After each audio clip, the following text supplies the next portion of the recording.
Let's get one thing clear. I did not go to Amsterdam to go see The Fault in Our Stars bench. I didn't go to Amsterdam to go to the red light district. I didn't go to Amsterdam to go smoke weed legally. I didn't go to Amsterdam to go do mushrooms in the Anne Frank house. It did sound like a good idea at the time though. And I definitely did not go to Amsterdam for the culture, all right? I went to Amsterdam so I could visit the set of the Boom Clap music video.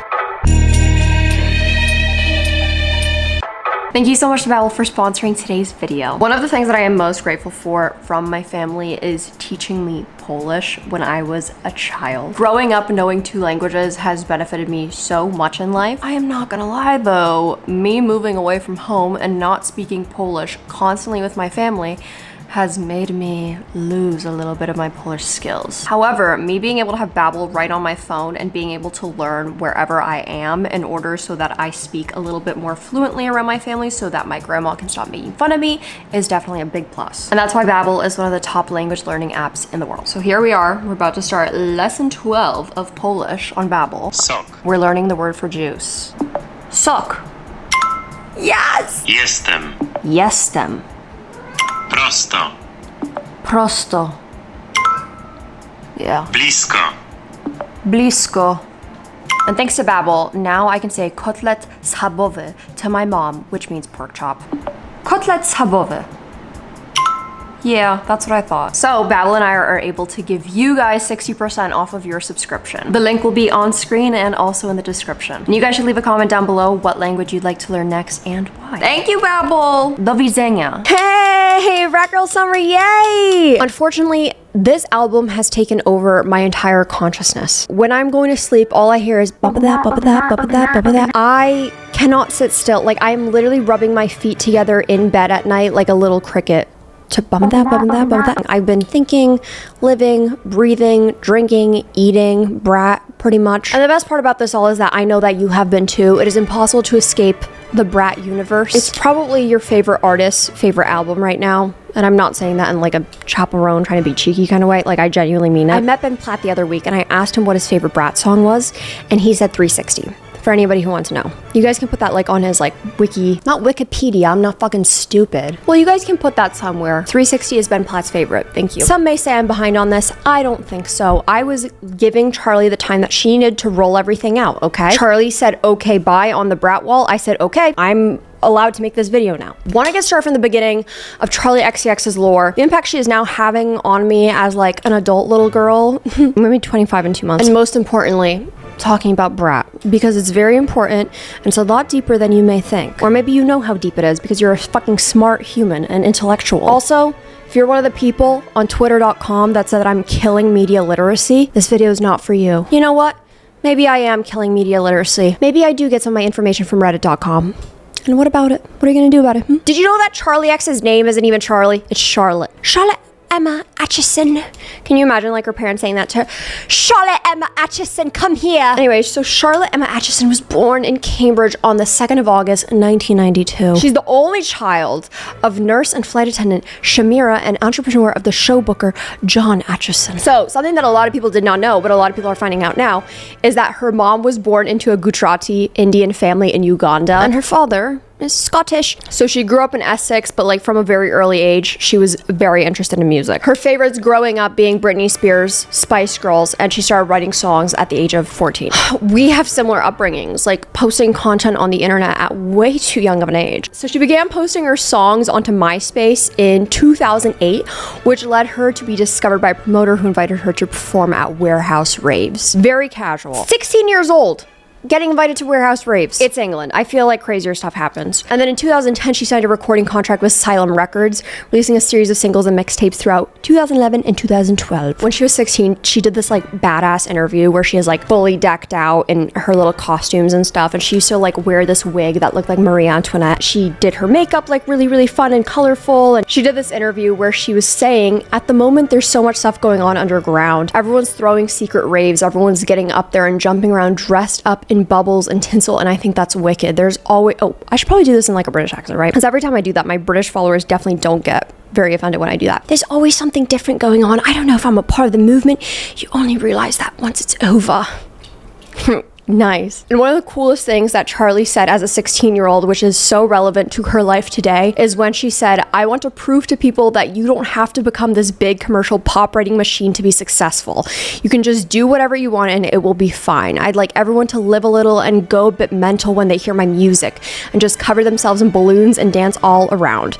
That would be brilliant. And I think it's safe to say Charli kind of lived up to that. So in 2012, she rose to prominence collaborating with Swedish duo Iconopop on I Love It. Not to be confused with I love it, I love it, I love it, I love it, but I don't care, I love it. You know it. Which became an international success. You could literally not walk into an Aeropostale without hearing that. I remember I had friends who worked there and they said it was like legally binding that they played I Love It on the speakers around like every 17 minutes or so. I think that's what their contract said. So in addition to her solo work, Charli has also co-written songs for other artists, including Iggy Azalea's Beg For It, Selena Gomez's Same Old Love, Blondie's Tonight, and Shawn Mendes and Camila Cabello's collaboration on Señorita. I will never forgive you for that, Charli XCX. Maybe, just maybe, there is a very high chance that maybe you were not around for like the Aeropostale craze. I don't know why you're legally allowed to be on the internet, but I know that somehow you are. I've never heard of Charli XCX. I've never heard of her until Brat. Like, she's like literally an industry plant. You fucking know, boys. Unlock It, Vroom Vroom, Boom Clap, Yuck, Fancy, Royals. I'm just kidding, but a little bit more on that later. I think something that sticks out about Charli is the evolution of her and her style. The different sounds that she's tried, the different looks that she's tried, the different kind of groups of artists that she kind of tried to fit in with. I remember during like the early 2010s, we saw her around quite a different crowd of musicians and people than we see her around now. And I think that just attests to how much she has really found her sound, especially in like the last few years, because it's very clear to see now that Charli does belong in the hyper pop space. She's very, very good at it. And when you listen back to some of her old pop songs, you're like, there's something missing here. And it was the hyper popness of it, okay? I remember a few months back when Charli first started teasing out Brat. This was like early towards 2024, and Von Dutch came out, and then I almost said Ariana Grande. That is who Charli's talking about when she says, I want to dance to AG. She's talking about Ariana Grande. When she first did her remix with Addison Rae, I was like telling my friend Jake, I was like, you guys know who Jake is. Listen to our podcast. Thank you very much. I was like, she's taking forever to drop this album. Like, it's actually kind of crazy because a lot of people are now just announcing albums and then it comes out within the next month or so. And I was like, I feel like Brat is taking forever to come out, or whatever album she's coming out with next, because people are going to be bored with it by the time that it comes out. And I've never been humbled so fast, because that is just simply not the case. Because it is 100% one of my favorite releases of the year. I think it's doing something that a lot of different other albums aren't doing, and I think the marketing behind it makes it all the more fun. I think the community around it makes it really, really fun. I think if it wasn't a community favorite, I don't think as many of us would love it as much as we do. Sonically, it's great. Like, I love the sound. I love the lyrics. I love everything about it. But I think the community and like the memification of Brat has made it way, way, way more fun to be like, oh yeah, like this is the fucking time. Like, I'm trying to get tickets for a sold out Brat night tomorrow. Like, not a concert, like Brat night at a bar. So we have to talk about how genius the rollout of Brat really was. First of all, when the album cover was released, like this lime acid green color with the low res Arial font, people hated it. People shitted on it so hard. Like, where the hell is Charli XCX's face? That was like a very, very common criticism. Like, where is her face on this cover? She should be on the cover of this. Where's Charli? Where's her face? Where's her fucking body? In an interview with Vogue Singapore, Atchison, let's just call her what her real name is, Miss XCX, explained that the cover is a response to the sense of ownership that fans have over female pop figures, removing their own image and replacing it with a script, adding that the green is a reference to media and fashion. Love it. Charli even chimed in on Twitter to say, I think the constant demand for access to women's bodies and faces in our album artwork is misogynistic and boring. Especially in the light of AI and deepfake controversies surrounding actors, this topic is especially hot right now. Before the album even came out, just because the album cover was released, it already garnered controversy and attention. This engaged fans and other people in larger discussions about the objectification of women's bodies, especially pop stars. Also, a lot of things in the news right now about deepfakes and AI and how that is affecting a lot of celebrities right now. With their bodies and their image being violated so much, I think it was a cool ass thing to literally make your cover without you on it, to make a statement. Because Charli has had some amazing artwork covers in the past. Like, she has this awesome photographer, and literally all of the album covers are so badass and like cool and like pieces of artwork within themselves. I think this is so different and sticks out, and it's almost like an eyesore. It's like, I wouldn't want this anywhere, but people are eating this shit up, okay? Like, you can't go anywhere without people's profile pictures being this with their own names, because there's this whole website that's like the Brat generator. I mean, I fucking did it. I did it myself, chronically online girl. My Y is falling off, don't look. And it's so easily memeable, but all in all, it was just genius to make something so hateable and so easily talked about before the music had even dropped yet. I mean, Field Roast literally dropped their ad using the Brat font and the Brat color for promoting their bratwurst. Is it bratwurst or bratwurst? It's bratwurst to me. I love Field Roast. They're vegan. It makes it even cooler. Okay, even Grimes, queen of AI, she has her own little chronically online girl video about herself. Her pictures currently reside under my bed. Not in a weird way, but in a storage kind of way. And she says, the analysis is I'm sorry. I had to just for a moment. Okay, I had to get myself in like the Grimes mode. I'll stop. The analysis is less that it's a sexist thing. I love my Lisp community. I did not mean to say it like that. I'm sorry. I love my Lisp community. The analysis is less that it's a sexist thing, but rather that the album art is aggressively anti-aesthetic and fairly provocative. It's the kind of art that elicits outrage online, but I assumed that was on purpose. It's your most memorable album cover, and the vinyl will look very good up as art on a wall. I suspect any distaste is more of a reaction to the fact that the art is explicitly poking the viewer and declaring its intent to be as loud as possible, at which point a certain number of people will always be annoyed, which usually is a good thing. Overall, Charli has just done a really, really good job at promoting this album. I feel like kind of unlike we've ever seen her promoting her albums before, and kind of honestly different than a lot of artists were doing. I mean, we kind of saw similarly when Olivia Rodrigo's Sour album came out. You know, she was doing a lot of guerrilla marketing, such as the Sour car wash or the Sour Patch Kids collab. I was an advertising major for like 2 solid semesters, okay? I know a thing or two about advertising. Not really, because I didn't graduate with a degree in advertising. Charli's done like a lot of unexpected appearances, doing interviews, a lot of different TikTok interviews as well. In February, she played a Boiler Room Warehouse DJ set in Bushwick, Brooklyn, sharing her music, snippets of new tracks from the album. Addison Rae performed, Julia Fox performed. All the cool people were fucking there, and like that was the biggest deal to be there. Like, I remember watching some of my friends' stories and being so envious that they were there. I was like, what the fuck? How did you get into Charli XCX's Boiler Room set? Like, how did you even know about that? But like the range of Charli, because then she's doing this recess therapy interview. It's so unexpected but so funny. It's you know, from the kid that's like, it's corn, I love it. And it's so touching and cute to see, especially now that we know about things like, you know, the song I Think About Her All the Time. I mean, literally her crying in this interview talking to a child. It's very moving. So on the official album, The Green Brat, she doesn't have any features on it. However, her Von Dutch remix with Addison Rae, first of all, sounds like a completely different song, but also Addison Rae adds so much to that song, honestly, and like she herself has become like this hyper pop mogul in a sense. When the song first came out, she shared a video of Addison in the studio recording an ad-lib scream she does on the song, which has accumulated over 31.8 million views.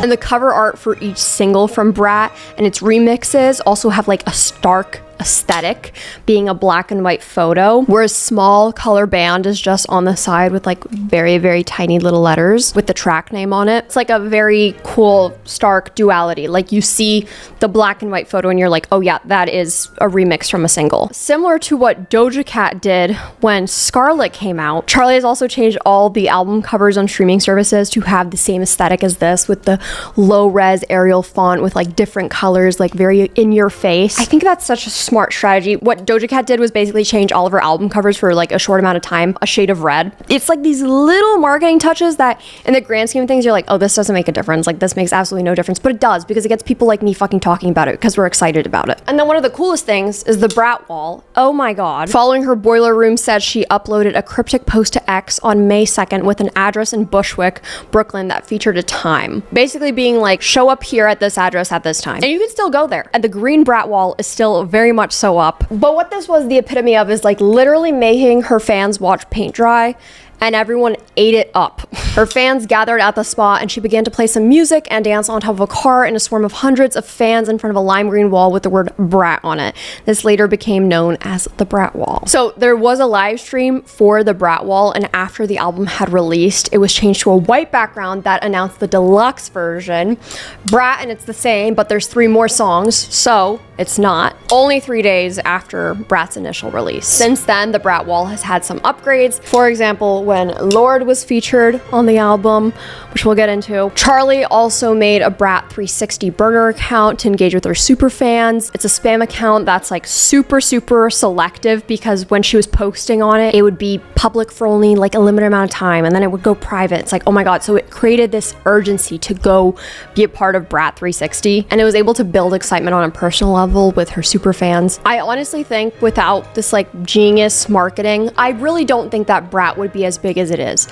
I think sometimes when it comes to albums, it just takes like really badass marketing to get people really hyped, and I think her and her team absolutely killed it. So let's get started with the Brat album 360. So first of all, the music video for 360 is just like the coolest collaboration of all time. The whole song is about being an it girl, and that's all she had in the music video was it girls. Julia Fox, Emma Chamberlain, Quinn Blackwell, Rachel Sennett, Alex Consani, just like this running list. Like you could watch this music video and be like, I know that person. I know that person. Holy shit, I follow her too. Like it was very cool to watch. Charli's asking you to take a 360-degree turn and look at how not only she's everywhere, her influence is all over. In fact, even on your own reflection in the mirror, as in you're also inspired by her subconsciously through her being everywhere. She's like what I imagined Jesus Christ to be like as a little kid. Like when I used to go to Sunday school and they're like, Jesus Christ is literally everywhere. I'm like, everywhere. Charli saying that she's like that. She's like, I'm literally everywhere.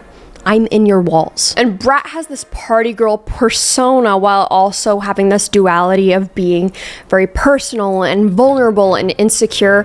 But this first song definitely like sets the tone. Like this is a party girl song. Like we're having fucking fun, and I'm confident being the it girl, and I am everywhere. I'm in your walls. The next song on Brat is Club Classics. Fucking love. I'm gonna say that about every song. I love every song, okay? It's a vibrant celebration of club classics and club music. She mentions various artists on it, such as AG, George, her fiance, Sophie, and Hudmo, Hudson Mohawk. Indicates that Charli XCX's appreciation for her contemporaries and the influence they have on the club scene. These references also serve to create a sense of community and shared musical taste among listeners who are familiar with these artists. The repeated lines of "I want to dance to me" could be interpreted as celebration of self-love and individuality, where Charli XCX is both the creator and the consumer of the music that makes her feel the most alive. And you're like, oh my god, this album is so fun. Like these first 2 songs are so fucking fun. Like with, you know, literally like a single like Von Dutch, and you know, you're like, holy shit, like this is really setting the tone. Like this is a very fucking fun album. And then you get hit and literally stabbed in the heart with a song, Sympathy is a Knife. What the fuck?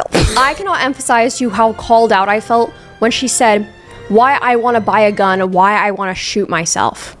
She wrote that song about me. She literally wrote that song about me. Not actually. She probably wrote it about Taylor Swift. But, so some fans and media outlets theorize that this song is inspired by Taylor Swift because of the lines in the second verse that describe her connection to Charli, and Charli tweeting the song name the day that Taylor's album, The Tortured Poets Department, was released. In this context, Charli is comparing herself to Taylor. I just want to clarify, none of this is confirmed, okay? She has not said that this is who it's about or anything. This is simply just speculation by a lot of her fans. And also I think it is kind of badass to be like, I am insecure about this one girl who is very successful and I can never be her. I think that's a cool fucking thing to acknowledge and say. Not saying that I don't think Charli XCX is fucking cool, but what I'm saying is it takes a lot to make a song and be so vulnerable. Like no one wants to admit that they're like comparing themselves to someone else all the time and like kind of resents them for that. I think that's one of the things that I appreciate most on this album, is that everything is so straightforward and kind of laid out for you. Trust me, I'm a big fan of being like, the curtains are blue, and what the fuck does blue curtains mean? I'm a big fan of that, okay? Believe it or not, even though there is this conspiracy that I am ruining media literacy, but I love that. I think that's very cool. I think it's also really cool to lay it out all on the table, be like, this is exactly how I'm feeling, this is exactly how I would describe it to some of my friends, and I'm gonna make media out of this. And I am not gonna be elusive about it. I love that. So Charli hints at the reasons why Taylor might trigger her insecurities. In other confessional lines on Brat, they have some key similarities. They're female pop stars around the same age. They started musical careers as teenagers, and they're singer-songwriters. So even in the song Rewind, Charli questions her worthiness of success.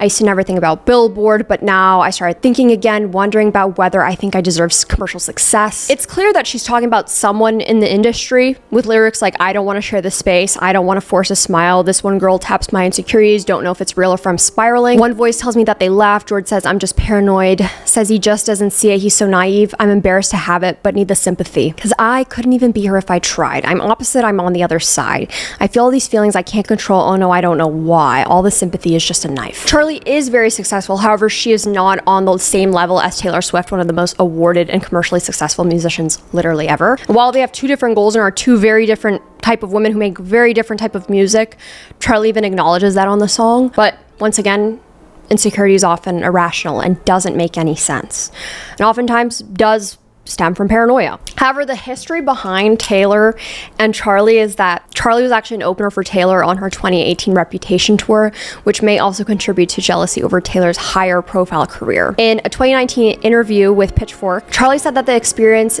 made her decide that she never wanted to open for anyone ever again, which may have something to do about why she is not like opening for Troye Sivan, and Troye Sivan is not opening for Charli on the Sweat tour, but it is a joint tour. Charli even said, especially around monolithic artists, I sometimes feel insecure about my position. And Taylor's perhaps one of the most monolithic artists of the present time, so Charli being insecure around her would make total sense. The phrase sympathy is a knife is alluding to sympathy hurting Charli deeply, similar to the phrase cuts like a knife. Receiving sympathy doesn't make Charli feel comforted, but instead makes her feel like it is disingenuous. It's just a lie. And you could hear all of that and be like, okay, well, that could literally about anyone. That could be about any pop star. However, the line, I don't want to see her at the backstage of my boyfriend's show, fingers crossed behind my back, I hope they break up quick. People were like, oh yeah, that's probably about Taylor. From May to June 2023, Taylor publicly dated Matty Healy, the frontman of the band in 1975. Who is Charli engaged to other than George Daniels, one of the bandmates on the 1975? And if she was writing this back then, back when George was her boyfriend, the timelines kind of add up. It does make sense that she would be talking about Taylor. According to Concert Archives, the 1975 played a handful of shows while Taylor and Matty were dating, including BBC Radio's One's Big Weekend on May 27th, where Charli could have encountered Taylor backstage. Taylor also performed in a surprise appearance at the 1975 show before she and Matty publicly dated at their January 2023 show in London, another occasion where Charli may have seen her backstage, which may have inspired some of these lyrics. It's also important to note that Gabriette, one of Charli XCX's friends, is now the fiance to Matty Healy, because Charli XCX did introduce the two of them together. However, Charli has made it very clear that she is not standing for people shitting on Taylor Swift at her shows at all. There was this trend at her shows that people were chanting, Taylor Swift is dead at her gigs. Charli said on her Instagram that she will not tolerate it anymore. Can the people who do this please stop online or at my shows? It is the opposite of what I want, and it disturbs me that anyone would think that there is room for this in my community. Now, Charli has said relationships between women are super complex and multi-layered. You can like someone and dislike them at the same time. You can have the best time of your life on a night out with somebody but not be super close to them at all. She also said there's an unrealistic expectation in the music industry that if you support women, you like other women, then you're a good feminist. The reverse of that is if you don't like all the other women who exist and breathe on this earth, then you're a bad feminist. If you're not a girl's girl, then you're a bad woman. And this anger towards Taylor Swift from Charli's fans is speculated because Taylor Swift has won yet another chart battle with her album, The Tortured Poets Department, securing her 6th week at #1 in the United Kingdom after she released new versions of the album with exclusive bonus tracks, but some fans believe that the new versions were a ploy to block Charli XCX and Bon Jovi, who previously led the race to #1. People are speculating that this is something that Taylor also did to remain at #1 when Billie Eilish's new album came out, Hit Me Hard and Soft, with releasing new albums with these bonus tracks. Regardless, Charli shut that shit down and was like, okay, we're not doing this in this community. Like, this is not allowed. We are not going to be screaming Taylor is dead at concerts or online or any of that. However, Taylor Swift did release new UK exclusive editions of the Tortured Poets Department on Thursday afternoon, featuring live recording and acoustic versions of the songs, which were only available for sale until 11:59 p.m. Thursday evening, the end of the chart tracking week. And it's like, damn, okay, Brat, like, sounded like it was going to be like a fun party album, but now we're like, oh shit, she kind of got real. And now we're gonna get sad. In an interview with Rolling Stone, Charli revealed that the song is about existential dread after an industry party. It's about, what have I fucking said? Did I belong in that situation? Did I amplify elements of my personality because I felt that I couldn't be myself? Especially when around monolithic artists, I sometimes feel insecure about my position. I think a lot of artists feel that, but we don't talk about it because we're all supposed to be strong and confident. I feel this very much so with any situation revolving around my career, YouTube. When I am in situations where I'm meeting other YouTubers or, you know, people in the industry, I'm like, holy fuck, like, why did I act that way? Like, why was I like that? And I have the biggest imposter syndrome, and I also regret every single interaction I ever had ever. Not only that, but I have this feeling with myself with every interaction I have with other girls, every interaction that I have with like long-term friends all of a sudden. I never really consider myself like that socially anxious, and then something weird happened to me over like last year. I'm like, oh my God, why can I not leave every single situation feeling like I need to text everyone an apology message? Like I'm writing like a notes app apology, like, sorry if I was weird tonight, guys. Sorry about that. When I was literally just like existing. And she like really stabs you in the gut with lines like, because I don't know if I belong here anymore. This line in the song represents the duality of Charli's philosophy behind Brat. She has stated that although Brat reflects a confrontational and bitchy persona, you can also be a brat when you're feeling vulnerable or self-conscious. The self-conscious side of being a brat could be reflected in the song where Charli feels out of place, or as if she doesn't belong at a house party. So you act like a brat when you're feeling insecure, Yes. you know? Charli is this like party girl persona, right? But sitting here and reflecting and talking about how she suddenly feels uncomfortable at a party where she has to feel like she has to perform and be this version of herself so that she is in line with this Charli XCX persona. She also feels like she needs to perform to avoid being perceived as boring, which she discusses on the Therapist podcast. This is also reminiscent of a conversation she had on an episode of Recess Therapy in which she talks to children about partying and resonates with the feeling of not enjoying parties. She tears up and expresses her desire to do her own thing and spend time with herself. I'm famous, but not quite. Charli is a very well-known artist, okay? We all know Boom Clap. However, she's still considered like this underground and indie artist, even though she's made hits throughout her whole entire career. And part of her feelings about that could be because she has not reached success, such as, you know, like we talked about, mainstream Taylor Swift. One of my favorite things that Charli has said about the Brat album is, I'm over the idea of metaphor and flowery lyricism and not saying exactly what I think the way I would say it to a friend in a text message. I think that is so valid. I think oftentimes with songs with these like very simple lyrics or very straightforwardness of it, and, you know, without all of these metaphors and, like she says, flowery lyricism, it's seen as weak songwriting or weak lyricism. However, in reality, I feel like this album hits hard for me and is very touching regardless of how simple it is. I felt similarly to Hit Me Hard and Soft. A lot of people said like, oh, the lyricism is so fucking simple and boring in this. Like, it's so straightforward. Like, it doesn't leave anything to the imagination. And I like that. I do like that. While yes, I do want to read into things sometimes, but it is also very nice when an artist is vulnerable and is like, this is exactly how it is. I think we've grown to appreciate that, especially on social media. There are definitely social media influencers out there who are very brutally honest with you and tell you how it is. And we're like, oh my God, I fucking love that. I love that a little bit more than the frilliness and like the beautifulness of like a very artsy fartsy Orion Carlotto Instagram photo. And while some may argue, well, it's not artistic, this is an art. I am one of those people who can appreciate both. Like, this song hits just as deep, if not deeper, than a song that has that flowery lyricism that I often love. Like, I fucking love songs that have flowery lyricism. But Charli talking to the audience as if how she would to a friend in a text message and being like, this is exactly how I'm feeling. This is what I'm experiencing. These are the thoughts that are running through my mind. This is a conversation between me and my head. I really, really appreciate that a lot. Because Charli has called the album her most aggressive and controversial record. To Charli, being a brat is about being a complex character. You can admit your flaws and recognize that makes you human, but you can also do whatever you want in the way that you want to. Charli's success over a decade in the making is a testament to not needing to be the biggest pop star in the world or selling millions of records to be deemed successful. A core fan base, solid music, and an off-kilter but accessible aesthetic can carry a pop star to heights that are typically only reserved for titans in the industry. We always talk about wanting influencers to seem relatable and you know, accessible, and I think right now people are really looking for the accessibility with the musical artists that they are listening to. I love seeing the success of so many young women who have like worked really, really fucking hard in the industry and are just getting their flowers now. Like, for example, Chapel Roan, Sabrina Carpenter, Charli. Like, we've talked about all these women before. They have worked for like a decade and their hard work pays off. And while some people may argue like their aesthetic is boring and their aesthetic is very simple, their aesthetic is very plain, it's not. It's just accessible, and that's why people love it. But there is so much work that goes on behind the scenes. Doesn't mean that their work Fire wasn't good. Sometimes it just requires the right marketing team or a bigger budget.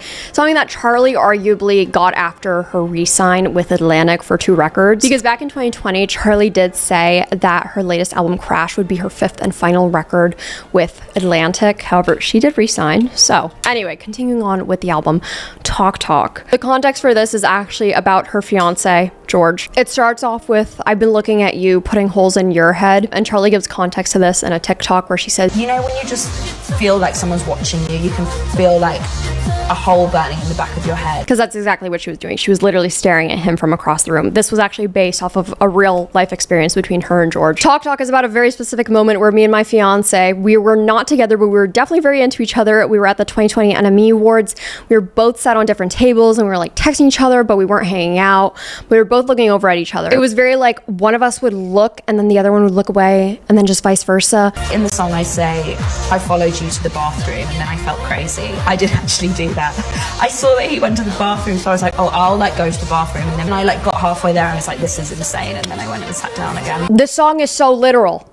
But how fucking cute is that story? I think it's cute and all when artists are like, the song is yours now. I don't want to tell you the meaning of this song because it's personal to me and like whatever it means to you is what it means. So like the song is yours. Like do with it what you will. I will never tell you the meaning of it. Yeah, that's fine and great. But something that Charli's doing and being like, this is exactly what the song is about. I'm like, oh, this is a fucking wet dream for me. When discussing her album, Charli did say that there are no diss tracks on it except for Von Dutch.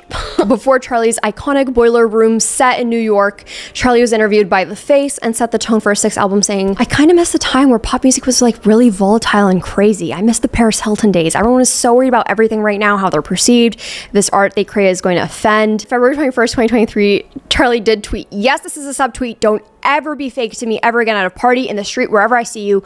I know what you say. Von Dutch is a very confident song and addresses jealousy and gossip that often accompany fame. And the song cleverly uses the early 2000s fashion brand Von Dutch as a symbol, not just for its nostalgic value, but also to signify Charli's ability to remain relevant and classic in the ever-changing world of pop music, similar to 360. She's everywhere. Everywhere you turn, she's there. You look in the mirror, she's there. She's in your walls. Everything is romantic. Charli shows the symbiosis of beauty and ugliness, primitive and elitist, man-made and divine. It can be assumed that these lines refer to the unsuccessful desire of the lyrical heroine to become the framework of materialism in order to find platonic love. Charli basically talks about how everything can be appreciated through the lenses of love, even if those things are ugly. She does mention that none of the songs are about romantic love on this album. I mean, arguably Talk Talk might be one, but that was like, you know, the pining and wanting for George. But I like thinking of this song as not even being about a romance song, even though the song is called Everything is Romantic. And then we have another fucking sad song like Rewind. If you've never listened to Brat and you're like, oh, I'm gonna listen to this, and you hear Rewind and you're like, Nicole, this isn't a sad song. Yes, the fuck it is. I'd go back in time to where I wasn't insecure, to when I didn't overanalyze my face shape. Nowadays, I only eat food at the good restaurants, but honestly, I'm always thinking about my weight.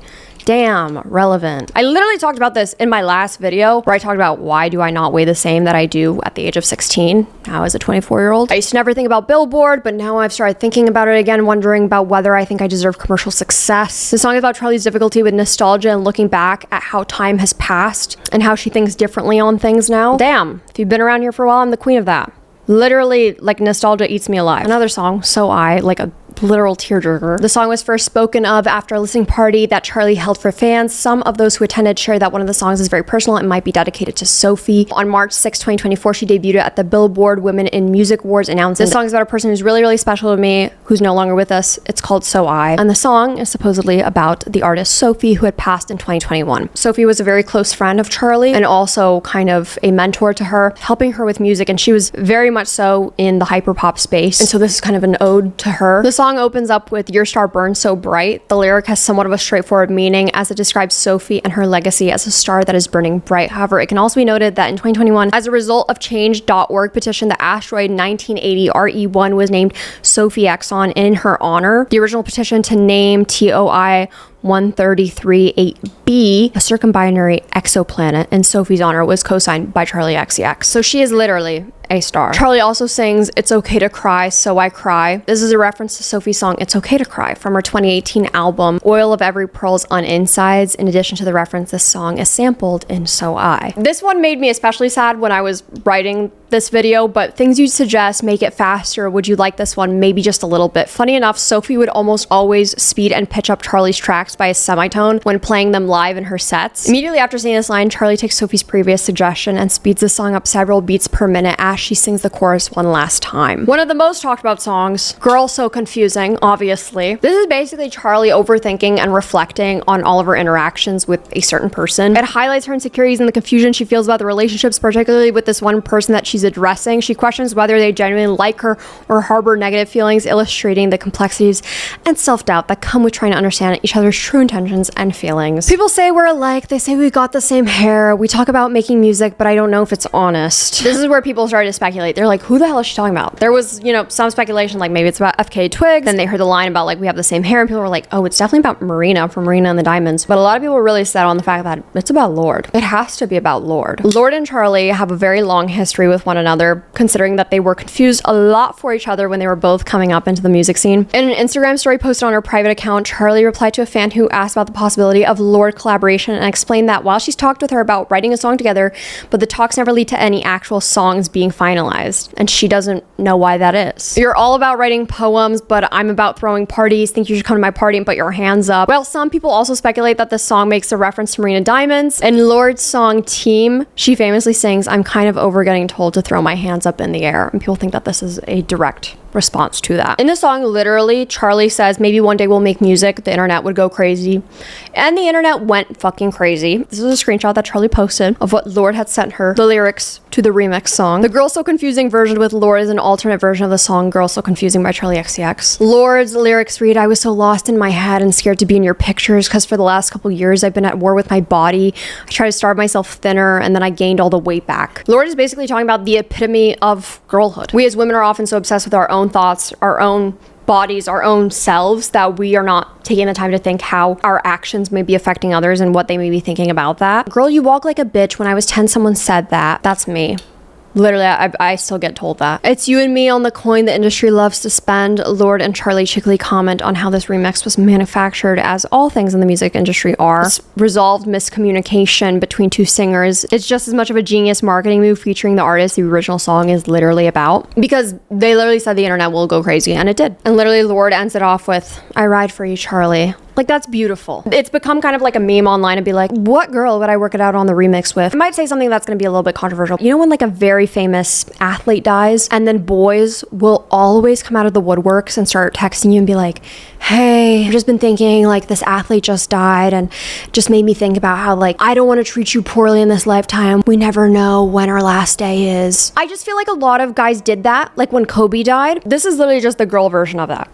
Like texting a girl and being like, I saw Lorde and Charli work it out on the remix, so I really want to work it out with you. The other day, I was at the gym and I was in the zone. I was very much so in the zone. I'm scrolling through Twitter trying to distract myself, and I saw someone had tweeted, damn, the Lorde and Charli remix makes me want to reach out to old girlfriends and like work it out with them.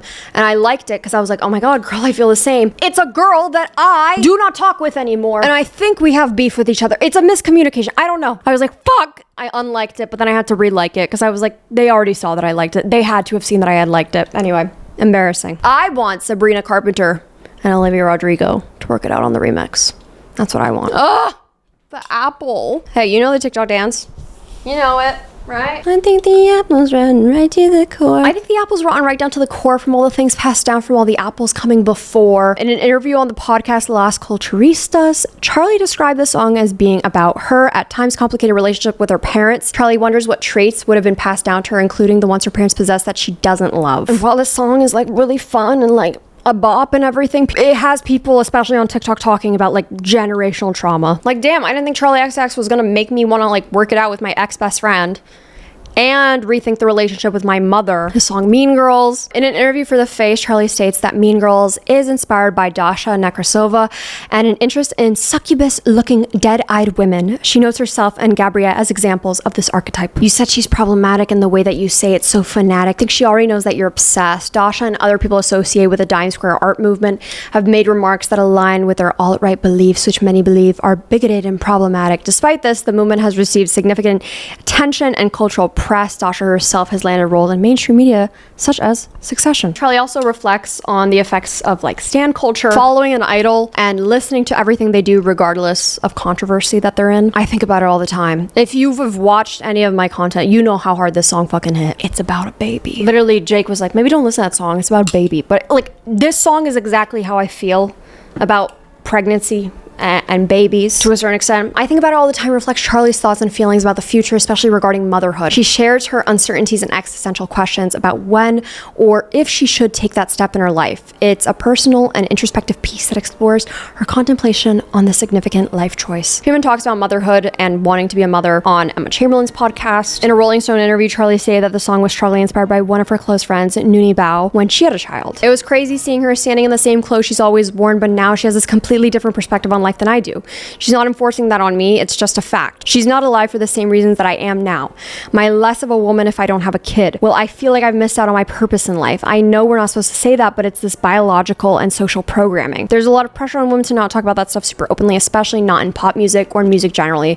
We're supposed to be sexy and free and fun and wild. My circumstance often involves me making a decision and being like, I'm gonna come off my birth control. I'm not gonna tour. I'm gonna go see what Georgia wants to do, and then we're gonna try for a baby. I feel like a kid. I don't feel like I can make that decision. You have to make the decision because we have a clock. That's how I feel. I talk about this in therapy almost weekly, and it's very cool to see pop star talking about that because I don't think I've ever seen any music about that, honestly. And I honestly felt like there was something really wrong with me for the longest amount of time for being like, damn, I really want to focus on my life first before I have a child, and like that's not one of my biggest goals right now, but it seems to be everyone else's goals, like the other women that I have grown up with. I'm like, is there something wrong with me? Am I selfish? Am I a bad person for feeling this way? Am I a bad person for not knowing if I ever even want kids? Is this in my cards? Is this in my future? I don't have all of my life to think about this though. Like I kind of have to make a decision relatively kind of sort of soon because I don't have forever, but if I wait too long then I might regret it. It's just this like never ending cycle, and it's very treacherous. It's like, damn, am I destined to be barren? Am I a barren woman? Is that what I am? Maybe. And then Charli's like, all right, now 365. 365 links back to the opening track 360. Notably, both titles share the same first two digits, which is sampled in this song, thus hinting at Brat being a loop.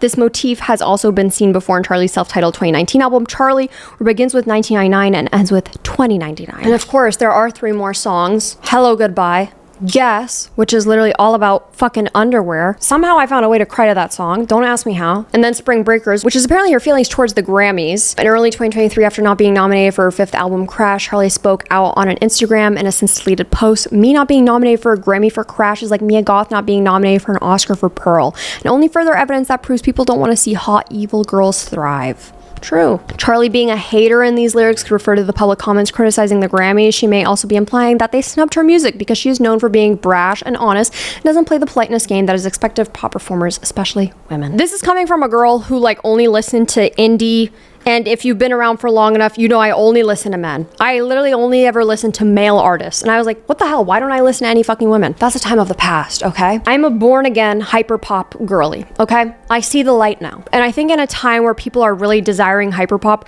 which for various reasons, some people think that, you know, hyper pop is a sign that we are re-entering a recession. But even if that is true, and I still do love hyperpop, this is like the perfect time for Charli and her success because there are so many just regular pop girlies that are trying to enter the hyperpop space. No one is quite doing it like Charli. But even Billie Eilish with the ending of her song L'Amour, Camila Cabello, Kim Petras, Katy Perry, Doja Cat, Halsey. Everyone wants to do hyperpop nowadays. But will they all do it well? Debatable. Like I said earlier, the most recent installation to the Brat wall was literally it saying, okay, bye. And people are like, oh my God, Brat Summer's over. Brat Summer has come to an end. That's it. Brat Summer is over. But Charli was like, no. Brat Summer has just begun. Literally like a plane flying over LA today, I think, that said Brat Summer. There's still rumors of the remix album coming soon with Kesha being on it for Club Classics, Taylor Swift featured on Sympathy is a Knife. That's a very, very bold claim, but I don't know. Caroline Polachek on the song Apple, Carly Rae Jepsen on Talk Talk. I personally think that Trisha Paytas should be on I Think About It All the Time because she's a mom now, you know what I mean? I think she would be a perfect fit for it. And I think she could enter the hyperpop space for sure, for sure. I mean, Katy Perry's literally using her as a vehicle to advertise her new hyperpop song. Yes, that is Trisha Paytas having a Brat summer. We always talk about gamers getting in trouble. Like, we don't know any of these gamers. Who do you know? Oh, like Aiden Ross and stuff? I guess. XQC. Oh, yeah. Charli. XCX. Is that a gamer? I don't know. I've had everyone and their mom tag me in the Trisha Paytas cosplaying Ash Chapel Roan video and photos. Give it 2 months. All right, give it 2 months. And Trisha's gonna be a Brat girly, okay? She's gonna be in like lime green on the Just Trish podcast. She's a little behind, okay? She's a little behind. She just had a baby. Give her time. But she's gonna declare it as like a Brat summer, or she's gonna be like, it's a Brat fall.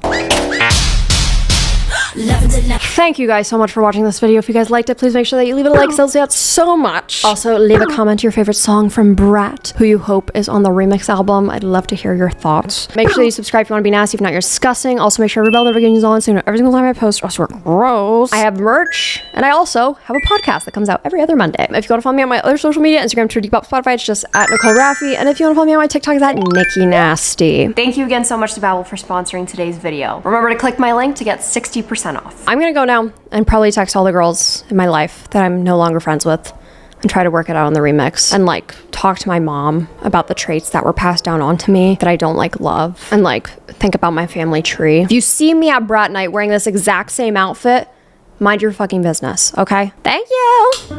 Bye bye.